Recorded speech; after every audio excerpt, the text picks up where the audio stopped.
好，我们这边要谈到的是有关于费氏数列LeetCode 70所谓爬楼梯以及动态规划。好，那爬楼梯本来就是一个问题啊。那我们当然这边是有限制，它一次可以爬1阶或者2阶。那如果是这样的爬楼梯呢，基本上它是跟费氏数列是有密切关联的。那之前我们曾经尝试过所谓的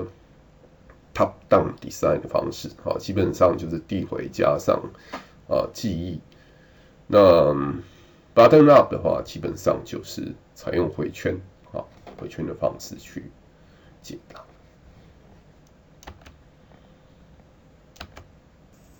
好，各位好，我们今天主要探讨的是有关于费氏数列以及那个刷题网站 LeetCode第70题的一个题目所谓一个爬楼梯。那这些都算是跟动态规划是有相当的一个关联性那我们之前呢也有稍微提过，就是说像这样一个简易的一个递回公式呢，其实都可以把它透过无论是透过所谓的top down design 或者是 bottom up design 的方式呢，我们都可以用动态规划的方式呢来进行这个都是在撰写程式上来讲，算是一个蛮重要的一个技巧。好，那我们就先看到我们的简报的内容。好，那原先来讲那个费氏数列是去计算兔子的成长的一个数列。好，那我们先所谓厘清动态规划这样一个概念动态规划基本上它是跟递回是相当的密切跟 recursing 是非常密切。那它的一个核心呢是将问题分解成更小的子问题并且呢储存这些子问题的解，避免重复计算。那这边所谓的子问题呢，基本上它有相当的一个所谓的一个重复性，它跟所谓的 divide and conquer 是不同的是不同于所谓的 divide and conquer 的一个解法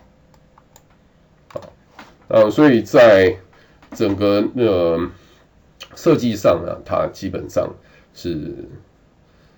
可以采取两种方式，一种呢就是我们先前有提过的，就是你加上这个递回的关系，再加上所谓的记忆体。另外一个这种呢，一般来讲，这个就是所谓的 top down design， 由上而下的。另外一种呢是 bottom up， 由底往上，所谓的 bottom up。那基本上它所呈现的应该就是所谓的 loop， 或者是迭代的一个方式的一个解答那这个基本上呢，这个都算是动态规划当中的一个手法。好，那我们先看这个其中一个问题，这个就是所谓LeetCode 70的一个问题上面是那中文翻译。假设我们在爬楼梯达到顶部需要 n 步，需要 n 阶，那一次可以爬1阶或者2阶。那有多少种不同的方法可以爬到顶部所以他这边就问有多少种。那这个其实是一个动态规划的一个问题那它跟费氏数列所谓 Fibonacci sequence 它是密切的关联实际上它的可以讲两个解法其实是基本上也是一致的。好，那这边是它的一个题目，基本上它是被归类为算是比较简单的问题。好，那所谓简单其实也不是那么简单。我们看一下，如同我们刚刚所讲的，你要做动态规划，你要先把它的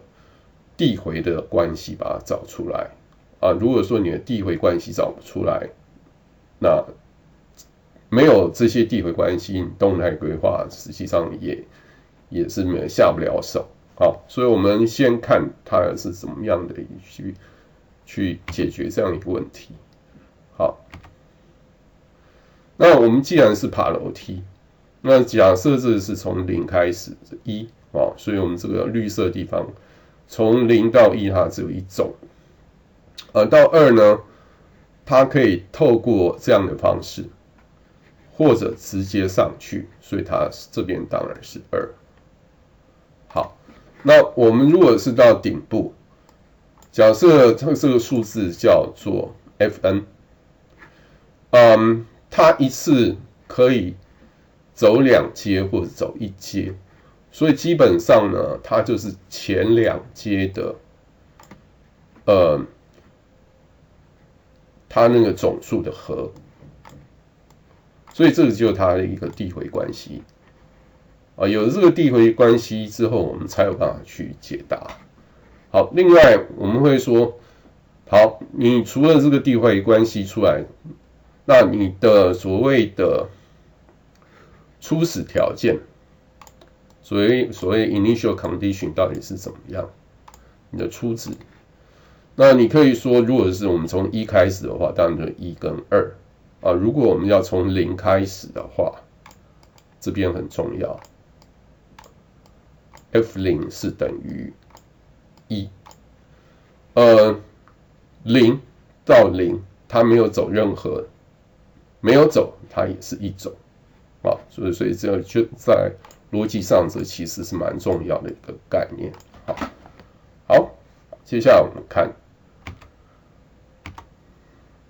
它的所谓的一个例题。那我们看，这其实我们刚刚已经回答了这个问题它只有2种方式，一次是分别是走1阶，再走1阶，或者一次走2阶，所以有2种。等于3呢？等于3的话，它是有3种。好，那我们这边其实，因为我们知道，F2 已经是等于2，F1 是等于1，所以既然它事实上前2项的和，它当然是3。所以 F3 是等于3。好，我们看一下它 constraint 的部分 ，n 最大可以到45，那它是从1开始。好，对0的部分它就没有去考虑。好，那我们在写程式的时候，我们当然可以直接就把 F0 设定为1。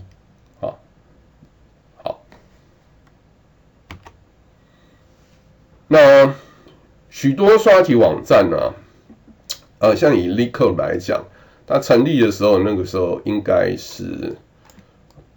Java 当红的年代，所以原则上基本上都是以物件导向的方式而呈现。所以它这边呢，它会定一个所谓的 solution 的一个类别，然后它就会设定它里面你要传回去的答案，基本上是在这边一个叫做 climb stairs 的一个 method 里面，那它是 public。好，那所以基本上我们的解答应该是要写在这里，也就是将这个方法将它解出来当然有些人他会把外面地方那你如果写在外面的话，就变成所谓的一个全域的函数或全域的变数。那基本上这样写也不是不行啊。那我们一般来讲还是尽量是写在它所希望你回答的这样一个主要的一个方法里面啊。当然你就说，我这边可不可以设变数？当然可以设。在这个位置设的话，它基本上它就是所谓的member variable。好，就是说一个类别它会有所谓的成员方法以及成员变数啊。那全域变数和全域的function，我们是目前不建议这样去做。好，它的确就是费氏数列，甚至跟我们之前从数学公式所列出来的其实是完全一模一样。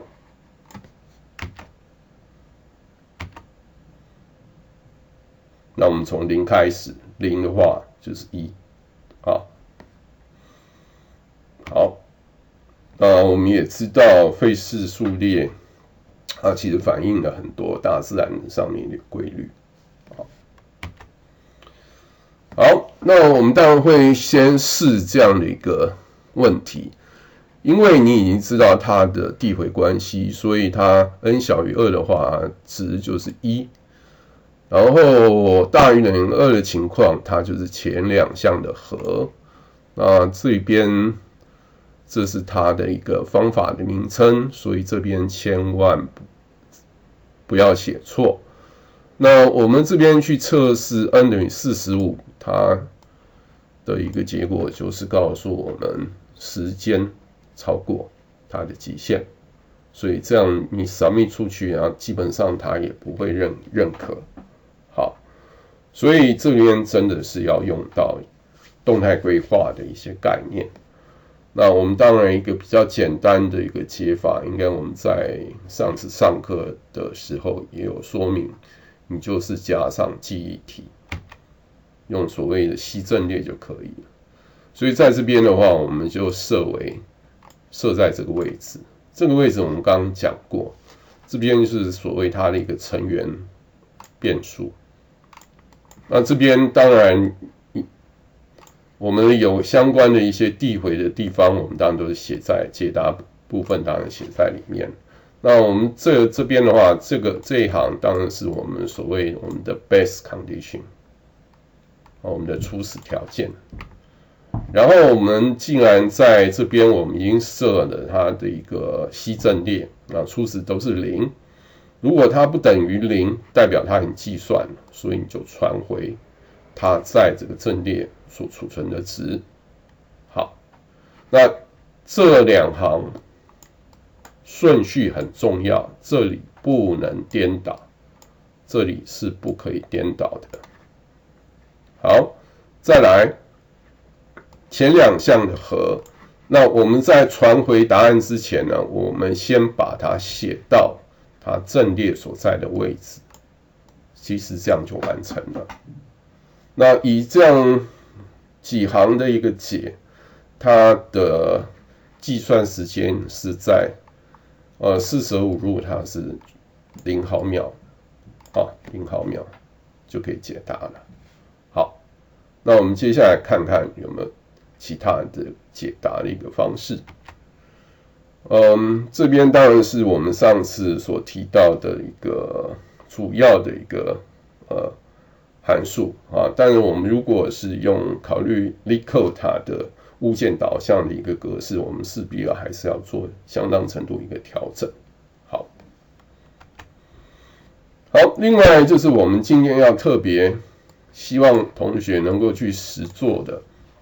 也就是说用回圈的方式去来进行。回圈的方式，我们先看左边左边这边一样，我们也一样是设一个析阵列，然后因为我们已经知道它在0跟1的值都是为1，所以呢我们阵列在0在1的值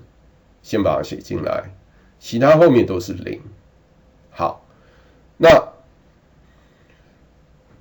当 i 大于等于2以后呢，我们就可以用它的递回条件。所以递回条件就是用在这个回圈里面。那我们这边可以看到，跟前面的差异在哪里？前面这边当然是去呼叫它方法的名称，然后这边当然是原刮弧。好，那我们这边呢，它因为它是阵列，阵列你要去呼叫它的那个值当然是用方刮弧。那我们阵列名称就叫 DP 啊，所谓的 Dynamic Programming 啊，缩写啊，所以前两项的和。那用回圈，为什么回圈可以？因为你回圈是这边我们是由小而大，所以你在这边迭代过程当中，前两项实际上它的值已经计算好了，我们再计算这一项 DI 项，所以前两项和自然就可以求出来，然后最后一项 DN 项就是我们的答案。当然你可以再更进阶，也就是说，我们不设阵列，我们采用3个变数。那这边要特别小心，它在进入下次迭代之前，你必须这里要做适当的一个转换，所以转换的部分是在这里。那最后你要传回去的答案是 F，这个其实也可以这样写。如果说你当中的逻辑条件都可以搞得很清楚，当然我们建议是以这样的一个解法，当然是会更好。当然一般来说，如果初次采用所谓的动态规划的解法的话，我们会比较建议采用左边这样一个解法。好，这里的结果基本上它4舍5入的执行时间也是0毫秒。好，那除了上述动态规划的不同的解法之外，我们其实也可以用数学公式去解。那这边呢，基本上就你要导一些数学公式啦，我们这边不去导，我们就直接告诉你，它是其实可以透过胜算函数去导的。那出来的答案就是这样一个公式。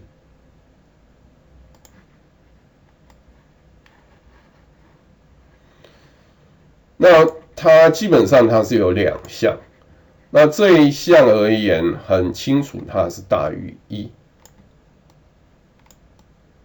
那这一项而言，它是一个负的数，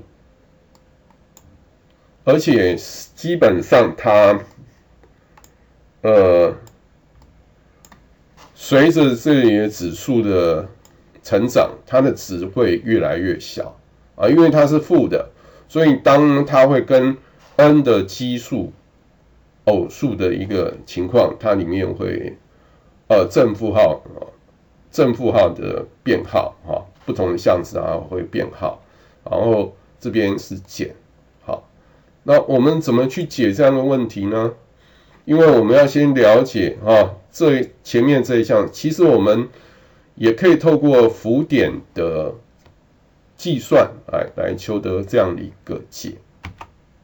好，我们的解法很简单，一行。那这边就是根号5 ，SQRT 作用到5，然后加1当成分子除以2，n 加1次方 ，POW 这个在 CMath 里面就有，然后再除以根号5。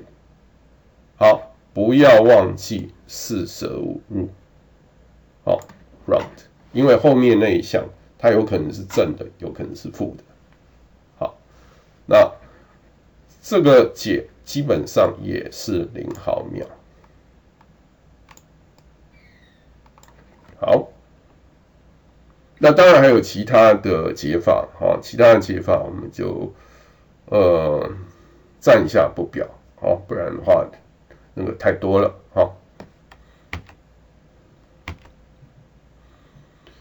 如果我们在我们自己本机端，我们自己要实做的话，要怎么去考量？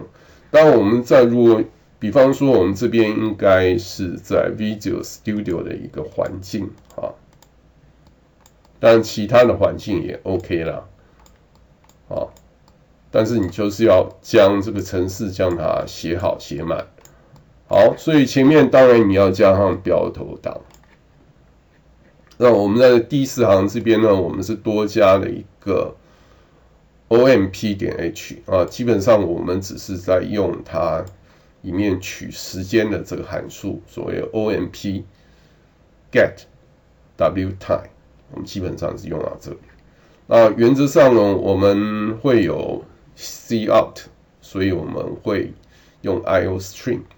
那我们还会设它输出的一个精准度，所以我们这边需要标头档 io man ip 哦 io 基本上应该就叫做 io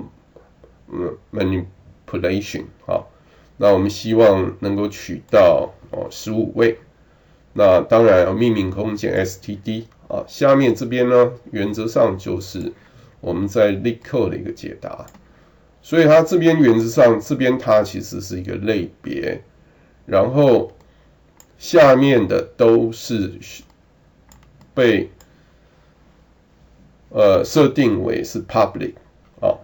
那如果你不写 public 话，它基本上它其实在里面预设的是 public 啊。你如果把 public 冒号拿掉的话，它就会在存取上会有问题，存取上会有限制啊。这个物件导向里面啊，这个要特别小心。那所以我们基本上我们要写东西都在这里。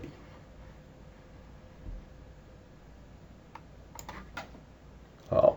那这个是我们一个迭代的一个解法啊，所以都塞在这个方法里面，这个都是 OK 的。好，这个就是我们刚刚所呈现的迭代的一个解法啊，所谓的 button up design 的一个解答。好，那你要让它列印结果或测时间等等，你当然需要一个 main 的函数哦，所以我们的 main 中间呢，当然可能还有其他的，所以呢，既然它是个类别，所以我们这边要宣告那 solution in 这样一个类别，我们建立一个 solution 形态的一个物件，它其实是一个物件 x 这样的一个物件，然后我们这边一样是透过 omp get wtime 去取时间，然后我们这边呢，采用 x 这个物件 climb scale 这样的一个方法，然后取值45设定为我们的答案。然后这边52行的地方，我们再取一次时间，取时间然后扣掉之前的开始，在这个方法还没有执行之前的一个时间自然就是你的差不多是你的执行时间。好，所以我们这边就可以将解答将它列印出来。这边是字串，这边我们设定15位的一个精准，然后这是我们的秒数，然后再 return 0。好，基本上我们是要采用这样的方式来作业。好，接下来我们当然就是考虑在程式实作上的一些情况。